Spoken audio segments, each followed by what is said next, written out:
The first thing I saw through the smoke was not the fire. It was her eyes, which, I'll admit, is a stupid thing for a firefighter to notice when a warehouse wall is glowing orange and somebody's yelling about a possible collapse on the east side. But there she was across the loading bay, helmet low, face streaked with soot, one gloved hand braced on a hose line like she'd been born holding it. Maya Bennett, my college crush, the woman who once stole my anatomy notes, corrected all my mistakes in red pen, and smiled at me like she knew I'd never be brave enough to ask her out. I'm Cole Ramsey. I was 32 years old that night, a firefighter with Station 14, and I had spent nearly a decade training myself not to freeze when things got hot. Then Maya looked straight at me through a burning warehouse, and for half a second, I forgot every professional thought I owned. "Ramsey!" Captain Rosa Delgado snapped over the radio. "Move with Bennett's crew. South aisle. Watch the roof." Bennett. Of course, that was still her last name. Of course I had to hear it in my captain's voice while the universe tried to turn my nervous system into soup. Maya gave me one quick nod. Not a smile. Not recognition. Just business. Good. Business I could do. We advanced together, shoulder to shoulder, our crews moving in a low crouch through a maze of stacked pallets and melted plastic wrap. Heat rolled over us in waves. Somewhere above us, metal groaned like an animal with a grudge. "Your line kinked near the door," she called. "I know. You always say that when you didn't know." I turned my head just enough to see her eyes crease behind her mask. She knew. She absolutely knew. I signaled back, and one of my guys cleared the kink. Water punched forward, steam blasting white into the dark. Maya adjusted her angle without being told, clean and fast, like we'd run drills together for years instead of avoiding each other since senior spring. Back then, I had been the guy who fixed things for people. Flat tire, I was there. Heavy boxes, I lifted them. Broken dorm microwave, I took it apart and made it worse, but I tried. Maya had been the woman who saw through all of it. "You know," she had told me once outside the campus library, "doing favors is not the same as saying what you want." I had laughed because I was 21 and terrified. Then graduation happened. Life scattered us. I heard she went into fire service up north. I told myself that was nice. Normal information to know about someone you definitely weren't still thinking about. The warehouse gave one hard shudder. "Back it up," Maya ordered. Not asked. Ordered. I didn't argue. That was the thing about Maya, even then. She didn't need to be loud to make you listen. We pulled back as part of the ceiling came down, where we'd been standing 15 seconds earlier. Sparks sprayed. Someone cursed. My pulse kicked, but Maya stayed steady, one hand briefly hitting my turnout sleeve to redirect me around a fallen beam. That touch went through 3 layers of gear and 9 years of denial. "Still following directions?" she asked. "Only from terrifying women." Smart man. We got the last hotspot knocked down just before dawn. No civilians inside. One firefighter from another crew with a sprained wrist. The warehouse looked like a giant had chewed it up and spat it out. Outside in the gray morning, everyone moved through the familiar post-fire ritual. Bottles of water, air tanks, gear checks, tired jokes that weren't funny unless you were too exhausted to have standards. I pulled off my helmet and hood. Cold air hit my face. My hair was plastered down, my shirt was soaked, and I had soot in places soot had no moral right to be. Maya stepped out from behind Engine 22. For the first time, I saw her without the mask. She looked older than the girl from college, obviously, so did I. There were faint lines at the corners of her eyes now and a small scar near her left eyebrow I didn't remember. But the smile was the same kind of trouble. Quiet, direct, and far too aware of what it did to me. She walked up, close enough that I caught the smoke in her coat and the mint gum she was chewing under it. "You've got soot," she said. I was trying a new look. "Very tragic calendar model." "Is it working?" She reached up and brushed her thumb along my cheek before I could prepare myself for it. The entire fireground seemed to go silent, which it absolutely did not. Pumps were still running, people were shouting. Eli Brooks from my station dropped a coupling behind me and muttered something about needing coffee strong enough to resurrect a raccoon.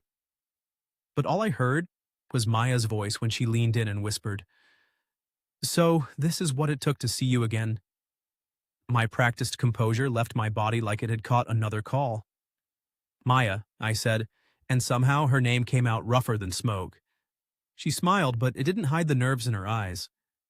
During equipment breakdown, she ended up beside me again, rolling hose with the same annoying precision she'd used to ruin every curve in my college lab diagrams.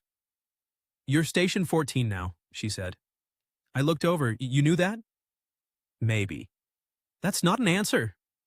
"It's an answer with turnout gear on," I laughed despite myself. "How would you know my station?" She shrugged, too casual. "Mutual aid rosters, training notices. Your captain's name comes up." "Captain Delgado?" "Mm-hmm. She's still running Saturday Academy rotations out of your city?" I stopped rolling for half a beat. Maya noticed. "Of course she did." "What?" she asked. "That's a strangely specific question." "Maybe I like being specific." "You always did." For a second, college sat between us like a third person. Late-night study rooms, burnt vending machine coffee, her knee bumping mine under a library table. Me almost saying something a dozen times and choosing cowardice dressed up as patience. Maya picked up my clean spare glove from the bumper of our engine. "Hey!" She pulled a marker from her coat pocket, wrote across the palm, and tossed it back. Her number. My hand closed around it like I'd been handed evidence. "Breakfast," she said. "Breakfast?" "After shift, Manny's Diner, 7:30. If you want to know why I knew where you worked. And if I'm too tired?" She stepped backward toward her crew, eyes bright now. "Then I'll assume the fire was braver than you."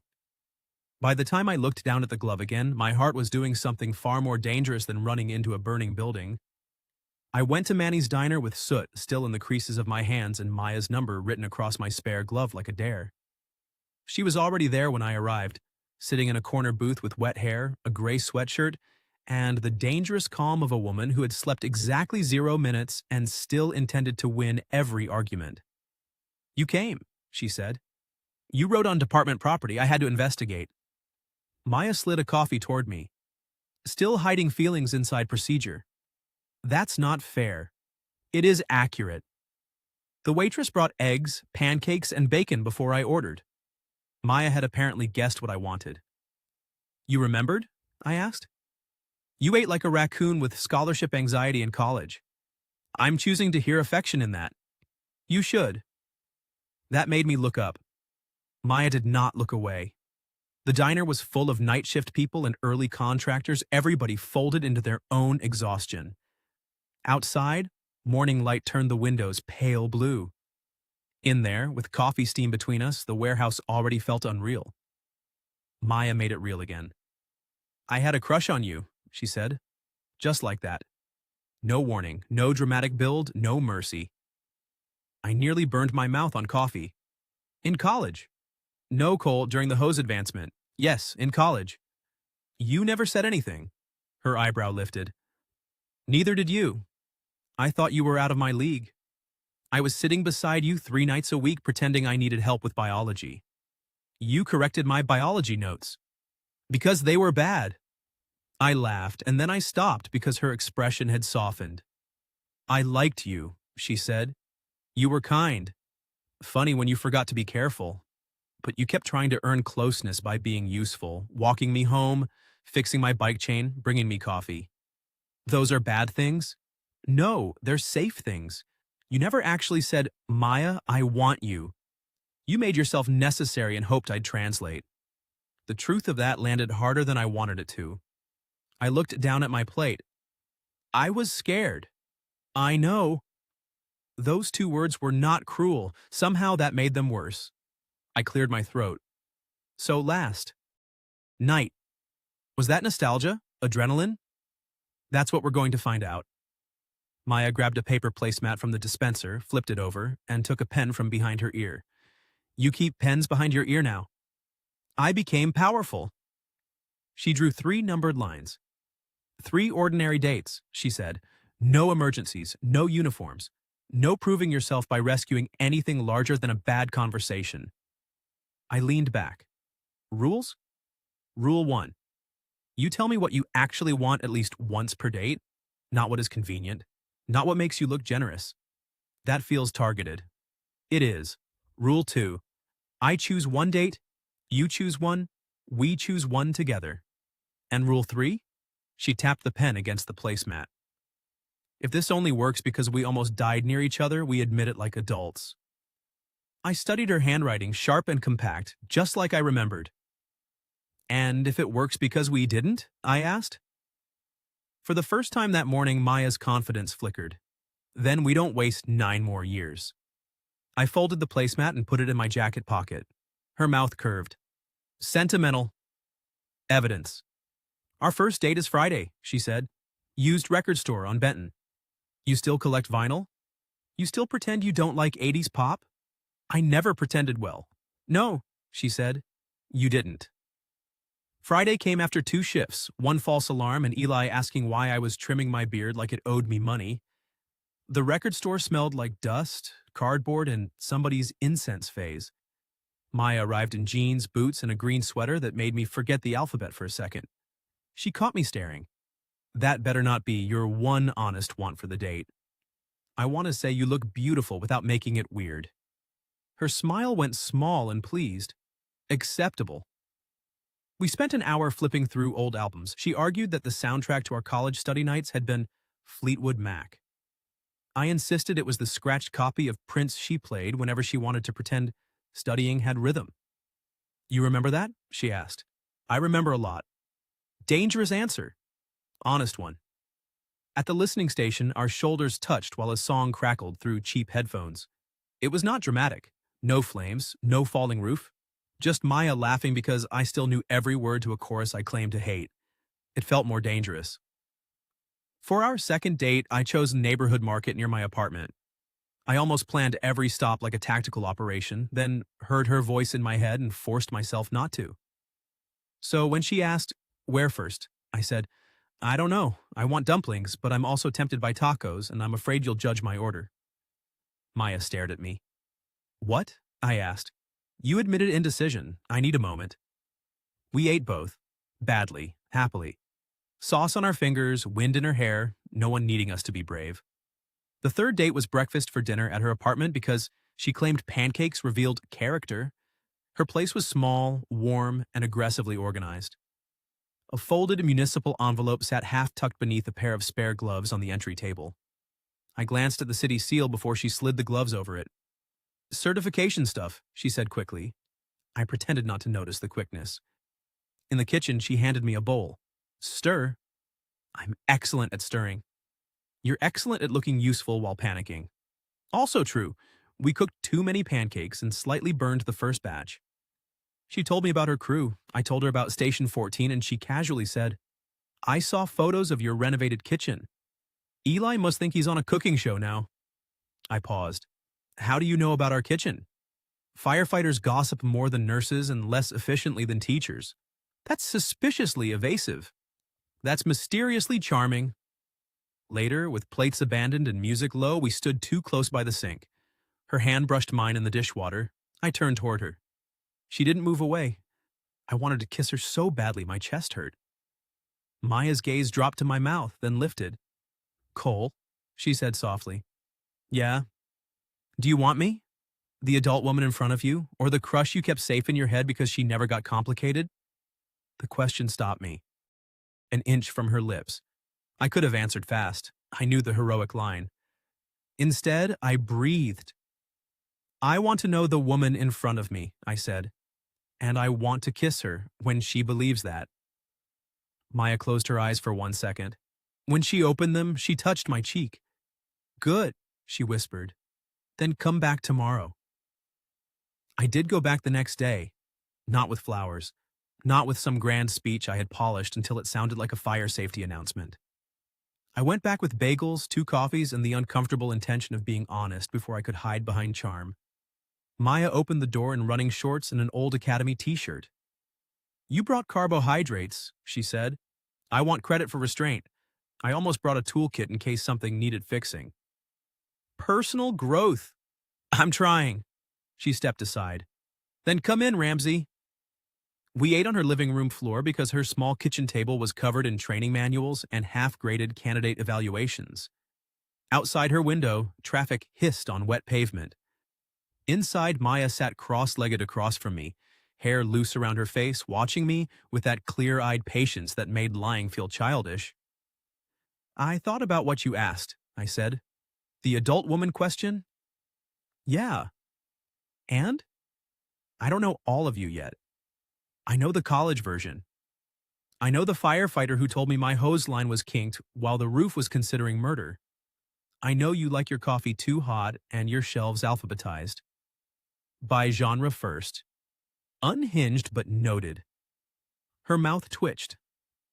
I set my cup down. I want the complicated version, the one with bad days and ambition and opinions I won't always know what to do with. I want to stop treating wanting you like it's something I have to earn quietly. Maya looked at me for a long moment. That, she said, was almost painfully direct. I may need to sit down from it. You are sitting down. Then I'm ahead of the crisis. She laughed, and the sound loosened something in my chest. A week later, we did the charity stair climb downtown, which was supposed to be a casual community event and turned into every firefighter in 3 counties pretending they were not competitive. Eli saw Maya pinning on her number and leaned toward me. That woman has the calm face of someone about to ruin your hamstrings. She's not competing with me. Maya walked past at that exact moment. I'm absolutely competing with him. Eli pointed at her. See? Honesty, terrifying ingredient. The climb was 22 floors in turnout pants and air packs, symbolic, sweaty, and loud. Maya stayed 2 steps ahead of me for the first 10 flights, just to irritate me. You breathing back there? She called, admiring the view. Of concrete stairs? I'm very committed. On the 17th floor, she slowed. Not much. Enough for me to notice. You good? I asked. Don't manage me. I'm asking, not managing. She glanced over her shoulder. There was sweat at her temple and challenge in her eyes. Then keep up. So I did. At the top, people were cheering, clapping shoulders, bending over with hands on knees. Maya crossed the finish line half a step before me and lifted both arms like she'd won an Olympic medal. You let me win, she said. I did not. Good. I'd hate that. She was smiling, but something cautious moved behind it, the same flicker I'd seen in her kitchen. I took one breath, then another. I don't want to pretend this is casual, I said. Her smile faded. Around us, people laughed and posed for photos. Someone rang a brass bell. Eli was loudly accusing a rookie of climbing like overcooked pasta. Maya's voice came quieter. Cole? No, listen. If you need slow, I can do slow. If you need ordinary, I can do ordinary. But I'm not going to stand here and act like I don't care whether you go home and call this a fun few weeks. Her eyes searched mine. That your honest want for the day? She asked. Yeah. She stepped forward, grabbed the front of my event shirt, and kissed me in front of half the department. It wasn't long. It didn't need to be. When she pulled back, her cheeks were flushed from more than the stares. I care too, she said. Just so we're painfully direct together. That night, back at her apartment, the joking burned off fast. We stood in the entryway, still tired from the climb, both of us suddenly aware of the quiet. Maya hung her jacket on the hook. I set my keys on the table and noticed again how easily I wanted my things beside hers. She turned.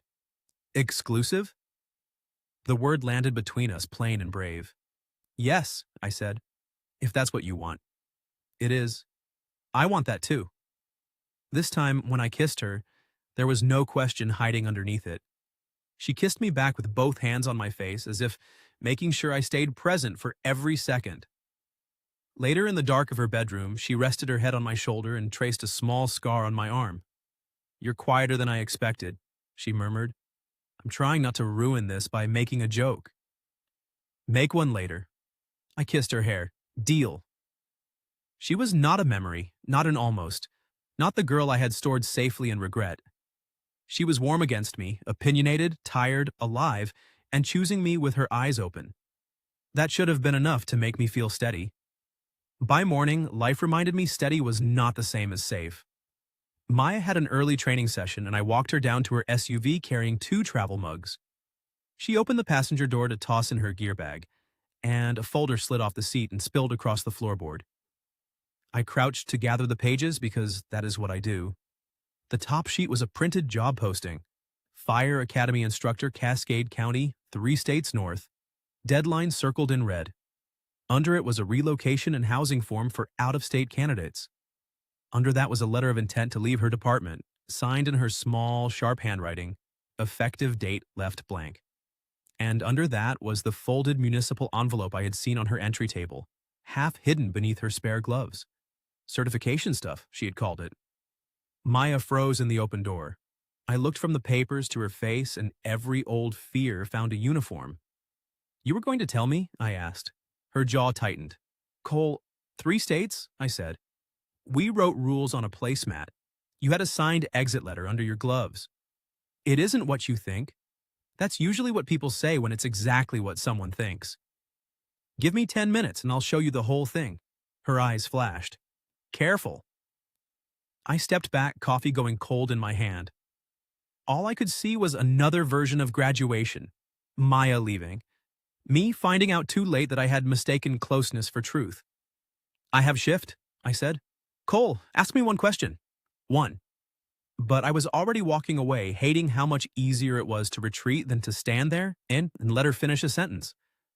I spent the first 6 hours of my shift pretending a clipboard had personally offended me. Captain Delgado watched me misfile an inspection report, stare at the coffee maker without pouring coffee, and check the same air cylinder 3 times. Finally, she said, "Ramsey?" "Yes, Cap." "You're either lovesick or concussed." "I'm fine." "That was not one of the options." I sighed. She leaned against the engine, arms folded. "Bennett called. Said you walked away before she could explain." My pride immediately stood up and embarrassed itself. "She called you?" "She asked if you were on a call before she drove over here and threw something at your head." "That sounds like her." "Good, so you're not concussed." I looked toward the bay doors. Delgado's voice stayed dry. "The brave thing is not always entering the building. Occasionally it is allowing a woman to finish a sentence."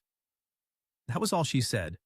One practical observation, like she was pointing out a hydrant location. It was enough. I texted Maya during lunch. I was wrong to walk away. 3 dots appeared, vanished, appeared again. Her reply came back, yes. Then, Academy Training Center, 1,600. If you want the whole sentence. I showed up at 4 with my stomach in a knot and my apology already rehearsed badly. Maya stood in a classroom at my city's fire academy wearing Navy department pants and a fitted polo, her hair pulled back. In front of her sat 12 recruits taking notes while she demonstrated search patterns on a tabletop model. She was good. Not charming good.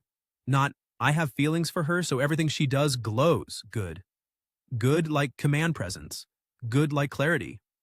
She explained thermal layering victim. Orientation, panic behavior. She corrected one recruit without shaming him and praised another without softening the standard. I stood by the back wall and understood, with a drop in my chest, that I had almost reduced all of this to paperwork. When the class broke, Maya dismissed the recruits and walked toward me. "Hi," she said. "Hi." Her face was guarded. Mine deserved it. I started first. "I'm sorry. Be more specific." "I saw a folder on your floorboard and decided I already knew the ending. I didn't ask. I left." "Yes." "I was scared you were planning an exit." Her expression shifted, but only a little. She crossed to the desk and opened the same folder. "That Cascade posting is from March," she said. "I printed 4 of them in one bad week, back when I couldn't think of a single reason to stay in any particular zip code. The intent letter is a template. Every candidate drafts one. Nobody signs a date on a hope." "Okay," I said carefully. "Not okay yet." She slid the folded municipal envelope across the desk. "Open it." I did. Inside was an interview confirmation, and beneath it, an application for a full-time instructor position. Here. This academy. This city. My city. Then I saw the submission date. Maya, This is 3 weeks before the warehouse fire. Yes, before her thumb on my cheek, before the glove, before Manny's diner and record stores and pancakes and that kiss at the stair climb. I didn't know mutual aid would send us to the same call, she said. I wasn't staging some movie reunion. But I knew you worked at Station 14. I knew Delgado taught rotations here. I knew your station kitchen got renovated because your department newsletter apparently thinks new tile is breaking news. Despite everything, I almost smiled. Maya didn't. I applied because teaching matters to me, she continued. And yes, because I wondered what would happen if I stopped pretending you were just a sweet, unfinished chapter from college. The room went very quiet. I looked down at the application again. So, when you said, "This is what it took to see you again," I meant I had been considering seeing you again before the universe got dramatic and flammable. I rubbed both hands over my face. I am such an idiot. You are not an idiot, she paused. You did behave like one. You had my number, my address, and my rules. You could have asked one question in that parking lot. Fair. Her shoulders lowered a fraction. I should have told you sooner, she said. I wanted the 3 dates to be about us, not about you wondering whether I had already rearranged my life around you. Had you? No. The answer was immediate. I had made a career move that also admitted a personal hope. Those are not the same thing. I felt that distinction land exactly where it needed to. Before I could answer, her phone buzzed on the desk. She glanced at the screen and went still. What is it? I asked. My chief? She took the call in the hallway. I watched through the glass as her posture changed from wary to focused to completely unreadable. When she came back, her eyes looked brighter, but not happy exactly. Chief Pike offered me a promotion, she said. Battalion training officer. My department. My city. My first reaction was stupid relief because she had said promotion. Then my brain caught up. 90 minutes away, I said. 90 on a good day. But that's the kind of role you want. Yes. And the academy job here? Good work, worthwhile work. She swallowed. But this promotion is command-level training, program design, recruit standards, officer development. It's closer to the career I've been building toward. I wanted to say the right thing. Instead, reflex took the wheel. The academy job would still be great, I said. And you'd be here. Maya's face closed just enough to scare me. There it was, the old Cole. The one who wrapped selfish hope in sensible packaging and called it support. She stepped back from the desk. I need you to hear me carefully, she said. I'm listening. I will not make geography my sacrifice alone so you can feel chosen without being inconvenienced. The words hit clean. I didn't mean, I know what you meant. I'm asking what you choose when the easy version disappears. I had no quick answer. That was probably good. Quick answers had not served me well. Maya picked up the academy application and slid it back into the folder. I want you, she said, voice lower now. But I am not auditioning to become the woman who solves distance for you.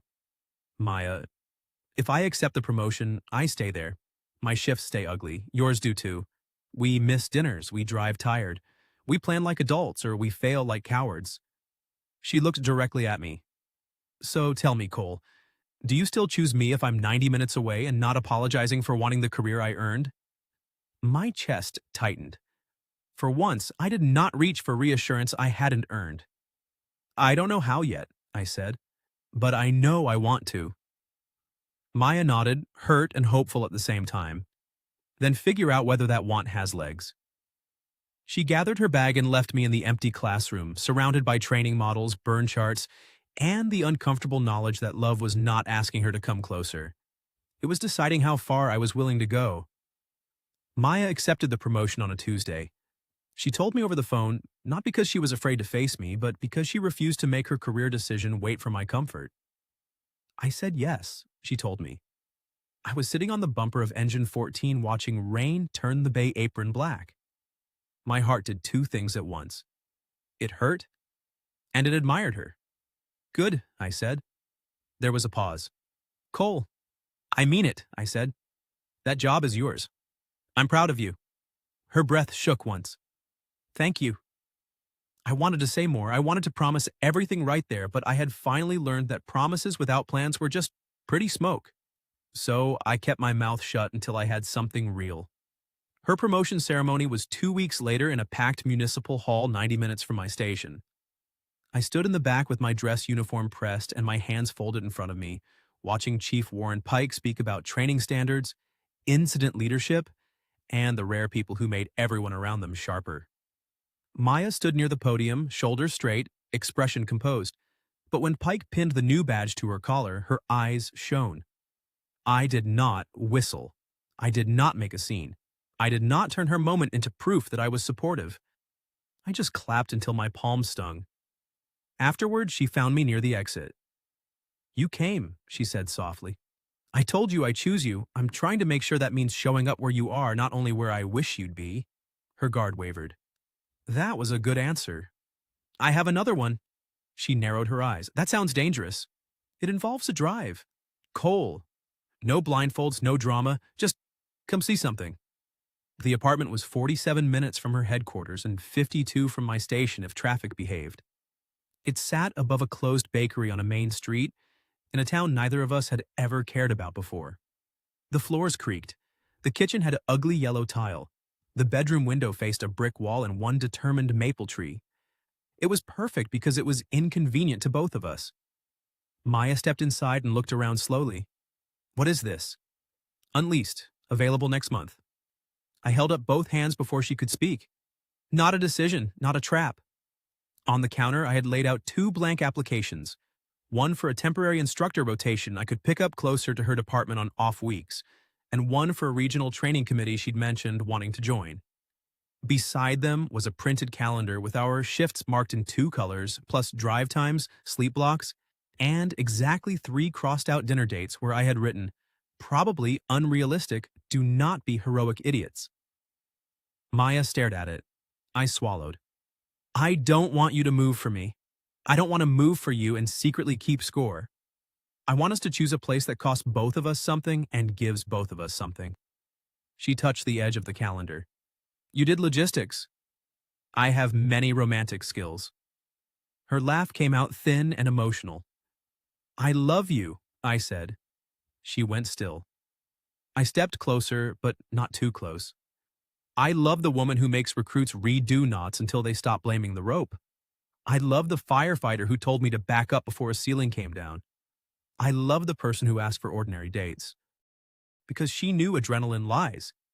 And I love you enough not to make convenience the price of being with me. Maya pressed her fingers to her mouth. So, I said, voice rough, choose with me, not my plan, not your sacrifice, ours.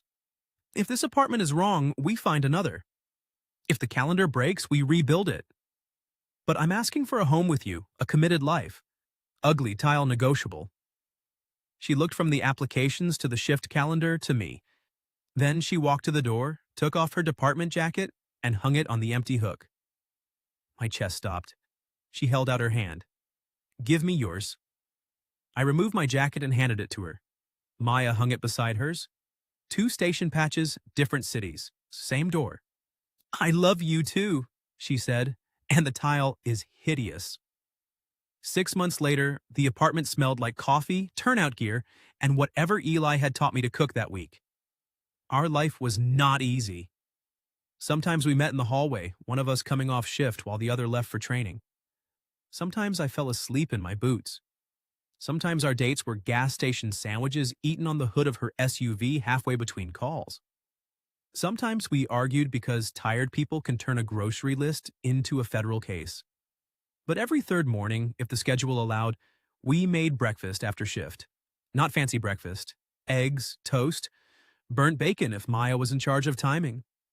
We sat barefoot in that ugly yellow kitchen and told each other the parts of the job we could not say to anyone else.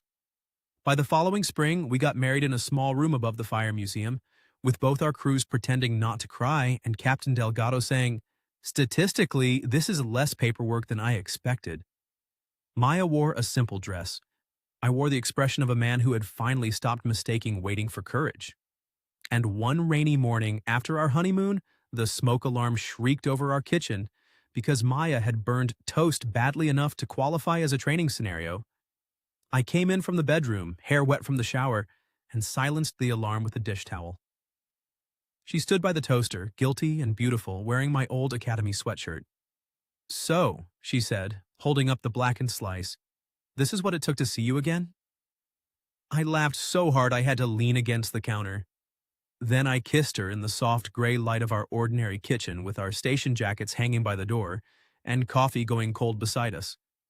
Fire brought Maya Bennett back into my life. But burnt toast, shared calendars, long drives, and post-shift breakfast made us last. So, tell me honestly, if the person you never got brave enough to ask out whispered that line to you beside a soot-covered engine at dawn, would you have trusted the spark that night? Or would you have done what Maya made me do and insisted on 3 completely ordinary dates first? And have you ever built a second chance around 90 miles, opposite shifts, or a promotion that made love harder instead of easier? Tell me about it in the comments because I read them, and I'd like to know how other people split the inconvenience. If this story stayed with you, leave a like and subscribe.